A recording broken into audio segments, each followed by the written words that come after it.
അമ്ലുവിൻ്റെ 45 ഡേയ്സിൻ്റെ വാക്സിനേഷന് വേണ്ടിയിട്ടുള്ള പ്രിപ്പറേഷനാണ് കേട്ടോ ഇതൊക്കെ. അത്യാവശ്യം വേണ്ടുന്ന സാധനങ്ങളൊക്കെ ഞാൻ ബാഗിലെടുത്ത് വെച്ചിട്ടുണ്ട്. ഞാനും റെഡി ആയിട്ടുണ്ട്. ഇതപ്പോൾ അവൾ നല്ല ഉറക്കത്തിലാണ്.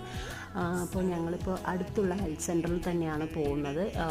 തൊട്ടടുത്ത് തന്നെയാണ് കേട്ടോ. അപ്പോൾ ഗവൺമെൻറ്റിൽ നിന്ന് കിട്ടുന്ന ഈ ഫെസിലിറ്റീസ് നമ്മളെന്തിനാണ് വേസ്റ്റ് ചെയ്യേണ്ടത് എന്നുള്ള രീതിയിലാണ് ഞങ്ങളിപ്പോൾ അവിടേക്ക് പോകുന്നത്. ഓൾമോസ്റ്റ് എല്ലാ വാക്സിനേഷനും ഇവിടെ അവൈലബിൾ ആണ്. പുറത്തുനിന്ന് ഒന്നും കൊടുക്കേണ്ടി വന്നിട്ടുണ്ടായിരുന്നില്ല. ആകെ ഉള്ളത് ഒരു ഡ്രോബാക്ക് എന്ന് പറയുന്നത് പെയിൻലെസ് കിട്ടില്ല. പ്രൈവറ്റിൽ പോയി കഴിഞ്ഞാൽ കുട്ടികൾക്ക് ആ കുത്തുന്ന സമയത്തുള്ള വേദന മാത്രമേ ഉള്ളൂ. നല്ല റഷ് ഉണ്ടായിരുന്നു.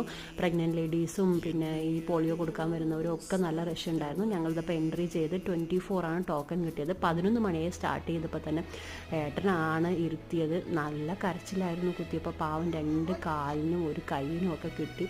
രാത്രി മൊത്തം എങ്ങനെയായിരുന്നു കിടന്നത്, മൂണ്ട് കിടക്കുകയായിരുന്നു. ഇതിപ്പോൾ ഏട്ടൻ ചെറുതായിട്ട് ചൂടൊക്കെ കൊടുത്ത് ഇതാക്കുകയായിരുന്നു. ചെറുതായിട്ട് സ്വെല്ലിങ് വന്നിട്ടുണ്ട്.